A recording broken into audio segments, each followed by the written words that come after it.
নমস্কার বন্ধুরা, পূর্ণিমা village living কিচেনের তরফ থেকে ছোটদের ভালোবাসা, বড়দের প্রণাম। আজকে রান্না করব এই যে পোনা মাছ নিয়ে এসেছি। পোনা মাছ দিয়ে বেগুন দিয়ে সরষে বাটা দিয়ে ঝাল আর বিনস চিংড়ি মাছের তরকারি। তাহলে পুরো ভিডিওটা প্রথম থেকে শেষ পর্যন্ত দেখার অনুরোধ থাকলো। আর যারা প্রথম দেখছেন সাবস্ক্রাইব করে পাশে থাকবেন। তাহলে রান্নাটা শুরু করছি। কড়াইটা বসিয়ে দেবো, উনুনটা ধরে নেব।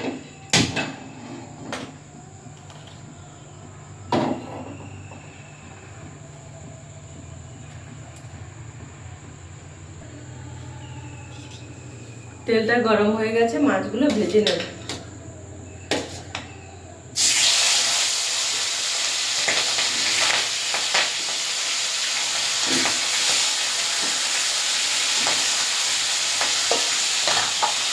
মাছগুলো ভেজে নেব, বেগুনটা ভেজে নেব।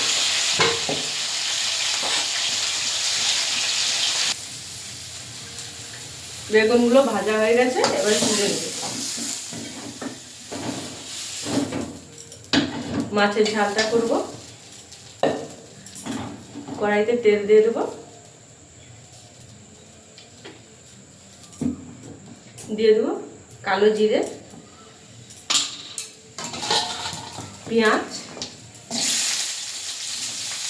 পেঁয়াজটা ভাজা ভাজা করে নেব।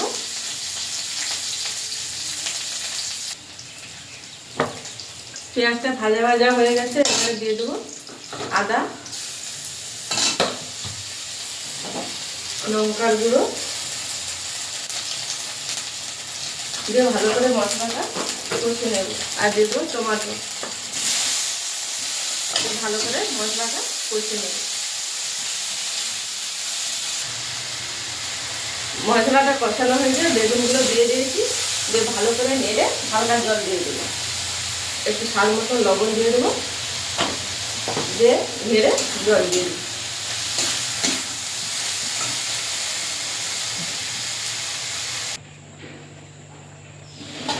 ঝোলটা ফুটে গেছে, এবারে মাছগুলো দিয়ে দেবো। আর এখানে সরষে আর জিরে বাটা আছে, ওইটা দিয়ে দেবো।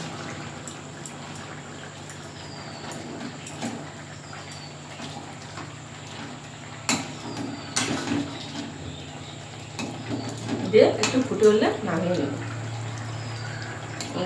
কত সুন্দর দেখতে লাগছে।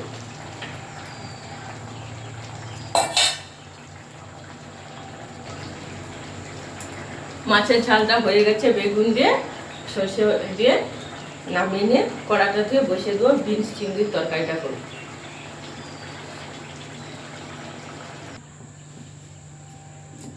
কড়াইটা গরম হয়ে গেছে, তেল দিয়ে দেব।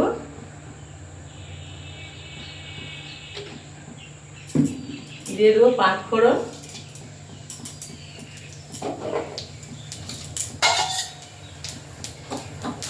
পেঁয়াজ আর চিংড়ি একসঙ্গে ভালো করে ভাজা ভাজা করে নেব।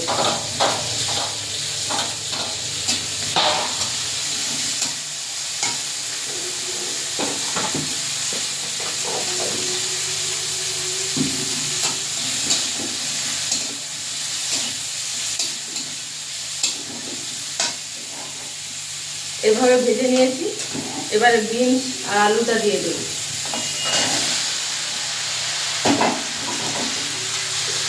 দিয়ে দেবো লঙ্কার গুঁড়ো,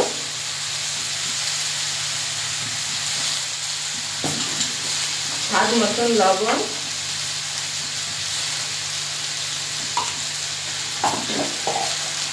আর হলুদ দিয়ে ভালো করে সবজিটা কষে নেব।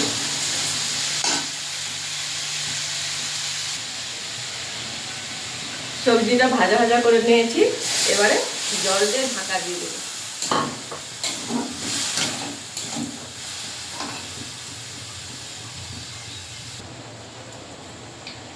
বিনস চিংড়ির তরকারিটা হয়ে গেছে, একটু আলুগুলো একটু ঘাটা ঘাটা করে নিয়ে নাম করে নেব।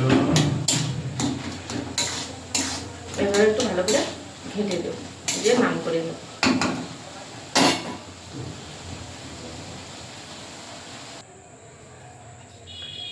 সর্ষে বেগুন দিয়ে মাছের ঝাল আর বিন চিংড়ির তরকারিটা হয়ে গেছে। তাহলে বন্ধুরা আজকে আসছে, টাটা।